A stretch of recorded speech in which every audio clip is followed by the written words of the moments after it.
देखिए, कल मैंने आपको जो वीडियो प्रोवाइड करवाया था उस पर काफ़ी अभ्यर्थियों का लगातार कमेंट आ रहे थे अलग अलग टॉपिक को लेकर। सभी की अपन बात करेंगे। कल चतुर्थ श्रेणी कर्मचारी भर्ती को लेकर शिक्षा विभाग के द्वारा जो निर्देश जारी किए गए थे उसका मैंने आपको वीडियो प्रोवाइड करवाया था। उसके बाद में ये जो आपका प्रेस नोट है ये जारी हुआ था, तो काफ़ी अभ्यर्थियों का ये कहना था कि इसके ऊपर छोटा सा वीडियो बना दीजिए। तो देखो, इसमें कोई ज़्यादा नहीं है, इसमें वही सारी बातें लिखी गई हैं जो मैंने आपको वीडियो में बताई थी। ये वीडियो मैंने आपको प्रोवाइड करवाया था, इसमें जो जो बातें लिखी हुई है ना, वही सारी बातें इसमें लिखी हुई है ना। तो जो इसमें मैटर आपको बताने लायक था वो मैंने आपको सारा इसमें बता दिया है। अगर आपने अभी तक ये वीडियो नहीं देखा है तो आप चैनल विजिट करके ये वीडियो देख सकते हैं। इस वीडियो के ऊपर काफ़ी अभ्यर्थियों के अलग अलग टॉपिक को लेकर मैसेज थे। जैसे एक अभ्यर्थी ने ये पूछा था कि सर, मुझे ईमेल आया 4 जून को कि मेरा जो मेडिकल है वो 5 को है, लेकिन मैंने अपना जो ईमेल है वो 7 जून को देखा था। तो मेडिकल कॉलेज गया तो वहां बोले कि यहाँ मेडिकल नहीं हो रहा है ना।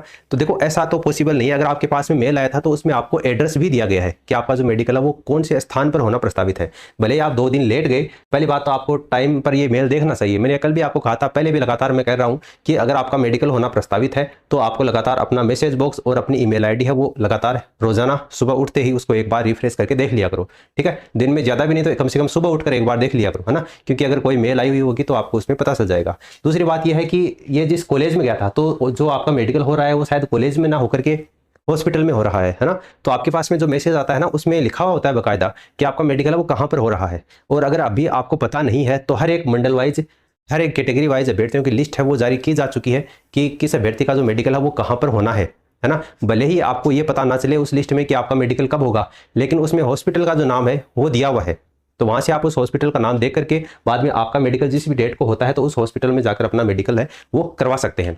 फिर एक अभ्यर्थी का ये आया था कि सर, जयपुर मंडल के पीएच कैंडिडेट का मेडिकल हुए बिना ही पीएच का रिजल्ट जारी हो जाएगा क्या सर? तो देखो, मैं आपको बता दूं कि जयपुर मंडल में अभी तक मेडिकल को लेकर कोई भी अपडेट नहीं है।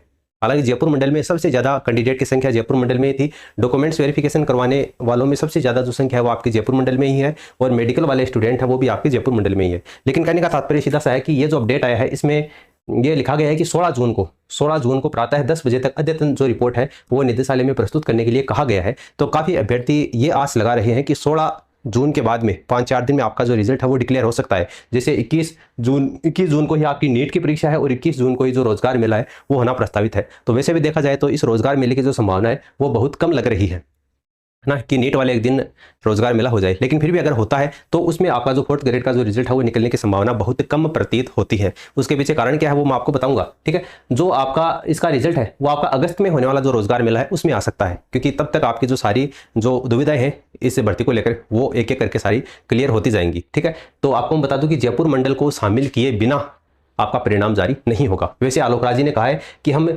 2 टुकड़ों में या फिर आवश्यकता पड़ी तो 3 टुकड़ों में 4th ग्रेड भर्ती जो है उसका परिणाम है वो जारी करेंगे। तो 2 भागों में या 3 भागों में परिणाम है वो जारी किया जा सकता है। लेकिन ऐसा नहीं है कि एक पूरे मंडल को ही छोड़ दिया जाए और उसके बाद में जो परिणाम है वो जारी कर दिया जाए, क्योंकि आपका जयपुर मंडल में अगर देखा जाए तो सबसे ज़्यादा कैंडिडेट है, तो जयपुर मंडल के अभ्यर्थियों को इसमें जरूर शामिल किया जाएगा। और एचआई कैटेगरी वालों को, बाकी एलडीसीपी वालों कैटेगरी वालों को सबको इसमें शामिल किया जाएगा। ऐसा नहीं है कि केवल आपके जो दिव्यांग अभ्यर्थी हैं, फिजिकली हैंडीकैप है, उनको शामिल कर लिया और बाद में रिजल्ट डिक्लेयर कर दिया, ऐसा नहीं होगा। जो 16 तारीख को रिपोर्ट मांगी गई है ना वो इसीलिए मांगी गई है। 16 तारीख को रिपोर्ट मांगी गई है, बाद में वो आपकी कर्मचारी चयन बोर्ड के पास में जाएगी। जैसे कर्मचारी चयन बोर्ड के पास में ये रिपोर्ट जाएगी तो कर्मचारी चयन बोर्ड बाद में जितने भी आपके फिजिकली हैंडीकैप है, तो इसमें सारी कैटेगरी के आप मान लीजिए दिव्यांग अभ्यर्थी हैं, उसमें क्या है कि जैसे ऊपर के मेरिट वाले जो 2 गुना अभ्यर्थी हैं उनकी लिस्ट बाद में फिर से वो आपके शिक्षा विभाग को दे सकता है। फिर शिक्षा विभाग देखेगा कि जो लिस्ट देगा उसमें से किन अभ्यर्थियों का मेडिकल हो चुका है और किन का बकाया है। तो उस लिस्ट में जिन अभ्यर्थियों का मेडिकल बकाया है पहले उन अभ्यर्थियों का मेडिकल हो सकता है। ठीक है, बाकी जो 10 गुना अभ्यर्थी हैं उनका मेडिकल बाद में हो सकता है।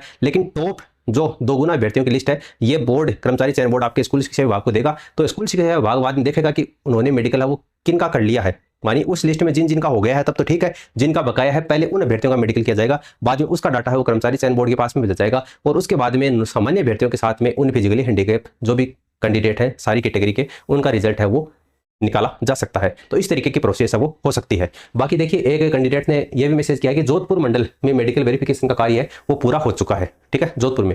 हालांकि जयपुर के लिए, कोटा के लिए अभी तक इनकी लिस्ट नहीं आई है, कोई सूचना नहीं है फिलहाल मेडिकल की। कोई भी अपडेट आता है तो वो सूचना आपको हमारे टेलीग्राम चैनल पर बता दी जाएगी। फिर देखिए सर, सभी कैंडिडेट का मेडिकल रिजल्ट आने के बाद होगा ना, है ना। तो सभी कैंडिडेट का मेडिकल है वो रिजल्ट आने के बाद में नहीं होगा। मेडिकल की प्रोसेस है वो कई दिनों से चल रही है, तो मेडिकल है वो आपकी प्रक्रिया में है। अभी केवल पीएच हैंडीकैप कैंडिडेट का हुआ है ना मेडिकल। देखो, पीएच का ही के सिवा एचआई कैटेगरी का भी हो रहा है। अजमेर मंडल में जो एचआई कैटेगरी की लिस्ट है वो जारी की जा चुकी है। हालांकि वो एक अलग बात है कि जैसे एक दिन में केवल 2 ही कैंडिडेट का एचआई कैटेगरी में मेडिकल किया जा रहा है और उनकी जो डेट है वो उठाकर 1.5 महीने आगे की दी जा रही है। तो ये कहीं ना कहीं एक सोचने वाला विषय है। लेकिन ये नहीं है कि केवल फिजिकली हैंडीकैप वालों का ही मेडिकल हो रहा है, बाकी स्टूडेंट है उनका भी मेडिकल है वो पैरेलल में चल रहा है। कैसे पता करें प्रोविजनल में नाम है या नहीं? देखो, इस प्रोविजनल कैटेगरी को लेकर मैं आपको बता दूं कि 2 संभावनाएं बनती हैं, 2 पॉसिबिलिटी बनती हैं। देखो, इसमें क्या, कर्मचारी चयन बोर्ड जब रिजल्ट जारी करेगा तो इसमें 2 चीजें वो अपना सकता है। एक तो ये अपना सकता है, जैसे सामान्य अभ्यर्थियों के साथ में जो रिजल्ट डिक्लेयर करता है उससे रिजल्ट में आपका जो रोल नंबर होगा, ठीक है, रोल नंबर, उस रोल नंबर के आगे P लिखा हुआ मिल जाएगा आपको, तो आपको पता चल जाएगा कि आपका जो रिजल्ट है वो क्या है, प्रोविजनल रखा गया है। दूसरी इसमें संभावना ये बनती है कि पहले जो आपकी प्रोविजनल कैटेगरी है, प्रोविजनल कैटेगरी की लिस्ट है वो जारी की जा सकती है, यानी प्रोविजनल में जितने भी मामले हैं पहले उनको निपटाया जा सकता है, उसके बाद में सभी का आपका एक साथ में रिजल्ट है वो जारी किया जा सकता है। तो प्रोविजनल को लेकर 2 पॉसिबिलिटी बनती है, मैंने आपको बता दिया। एक तो आपका रिजल्ट है वो डिक्लेयर किया जा सकता है पहले, प्रोविजनल मामलों को निपटाए बिना ही आपका रिजल्ट है वो डिक्लेयर किया जा सकता है। जिन अभ्यर्थियों के डॉक्यूमेंट्स में किसी भी प्रकार की कमी है उनके रोल नंबर के आगे P लिखा हुआ मिल जाएगा, जो कि आप अमूमन देखते हैं हर एक भर्ती परीक्षा का रिजल्ट जारी होता है। जैसे कुछ दिन पहले आपके RAS का रिजल्ट है वो जारी हुआ था, तो उसमें लगभग आप मान सकते हैं 20% कैंडिडेट ऐसे थे जो प्रोविजनल कैटेगरी में थे। हर एक पेज में कम से कम 20 कैंडिडेट ऐसे थे जो प्रोविजनल कैटेगरी में थे, है ना। तो उनके रोल नंबर के आगे P लिखा हुआ था। तो एक तो ये तरीका है कि कर्मचारी चयन बोर्ड रिजल्ट जारी करता है तो जिन जिन अभ्यर्थियों को प्रोविजनल में रखा गया है उनके आगे P लिख सकता है।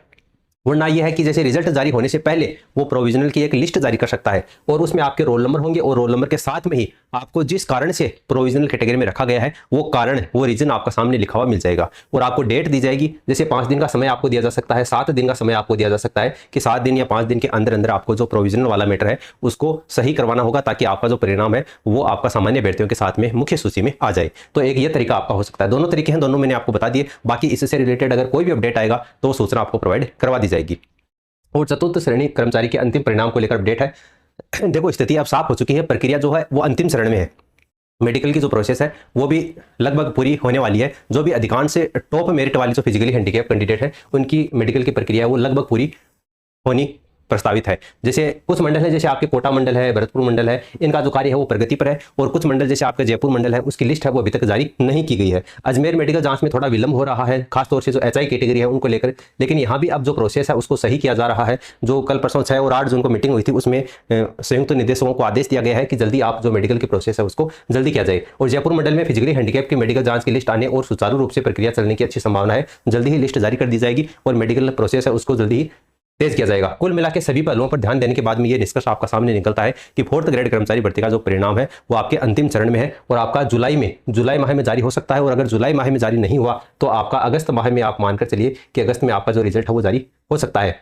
बाकी देखिए, राजस्थान हाईकोर्ट ने आपका जो मिनिमम पासिंग मार्क्स है उसको लेकर भी डिसीजन दिया था, तो उसको चुनौती देने का कार्य आलोक राज जी जुलाई में करेंगे। तो जुलाई में अगर फर्स्ट वीक में वो चुनौती देते हैं तो जुलाई के लास्ट वीक तक आपका वो रिजल्ट है, वो परिणाम है वो भी निकलकर सामने आ जाएगा। तो बाद में उसके आधार पर आपका अगस्त में यानी 15 अगस्त से पहले आपका जो रिजल्ट है वो निकाला जा सकता है। ठीक है, बाकी कोई भी अगर इससे रिलेटेड सूचना आती है वो तो आपको हमारे टेलीग्राम चैनल पर प्रोवाइड करवा दी जाएगी। और आप लगे रहिए, ऐसा नहीं है कि जैसे 4th ग्रेड कर्मचारी भर्ती में अगर आपका सिलेक्शन हो रहा है तो आप जो तैयारी है वो छोड़ दे, क्योंकि देखिए एक कैंडिडेट का मैसेज आप यहाँ पर देख सकते हैं, गुरुदेव अब 4th ग्रेड की जरूरत नहीं, अपना रीट लेवल फर्स्ट में हो गया है, 965वीं रैंक है इन ऑल राजस्थान। तो देखो 4th ग्रेड कर्मचारी के लिए बच्चे लगातार मेहनत कर रहे थे रिजल्ट के लिए, लेकिन अब ये बच्चा है वो बिल्कुल भी 4th ग्रेड के लिए मेहनत नहीं करेगा रिजल्ट निकलवाने के लेकर, क्योंकि इनका 3rd ग्रेड में सिलेक्शन हो चुका है। तो आप पढ़ते रहिए, जरूरी नहीं कि आपका 4th ग्रेड में हो, 3rd ग्रेड में भी हो सकता है। लगातार मेहनत करते जाएंगे तो आपका 2nd ग्रेड में भी हो सकता है, उसके बाद में 1st ग्रेड में भी आपका सिलेक्शन हो सकता है। एक बार सरकारी नौकरी है वो मुश्किल से मिलती है, एक बार मिल जाती है, उसके बाद में दूसरी नौकरी है वो भी आसानी से मिल जाती है। क्योंकि एक तो क्या होता है, आपका दिमाग पर जो बेरोजगारी का जो बोझ होता है जिसके तले आप दबे हुए होते हैं वो आपका हट जाता है, यानी आप दिमाग से रिलैक्स हो जाते हैं कि अपने पास में सरकारी नौकरी अब है, तो अगर नहीं लगेगी तो भी कोई दिक्कत नहीं है। और ये जो भार है वो दिमाग से उतर जाता है, यानी कि आप बिना किसी बोधरेशन के एग्जाम में बैठते हैं पेपर देने के लिए, तो बाद में आगे की जो भर्ती प्रक्रिया है उनका पेपर भी आपका अच्छा ही होता है। बाकी हम लगातार प्रयास कर रहे हैं, आपका रिजल्ट है जल्दी निकलवाने को लेकर जुलाई लास्ट में या अगस्त के स्टार्टिंग में आपका रिजल्ट है वो जारी किया जा सकता है। और आप हमारे इस टेलीग्राम चैनल को ज्वाइन कर लेना, कोई भी लेटेस्ट अपडेट आता है तो सूचना आपको यहाँ पर प्रोवाइड करवा दी जाती है। इसकी लिंक आपको नीचे कमेंट सेक्शन में दे रखी है, तो वहाँ पर जाइए और वहाँ से आप इस टेलीग्राम चैनल को ज्वाइन कर सकते हैं।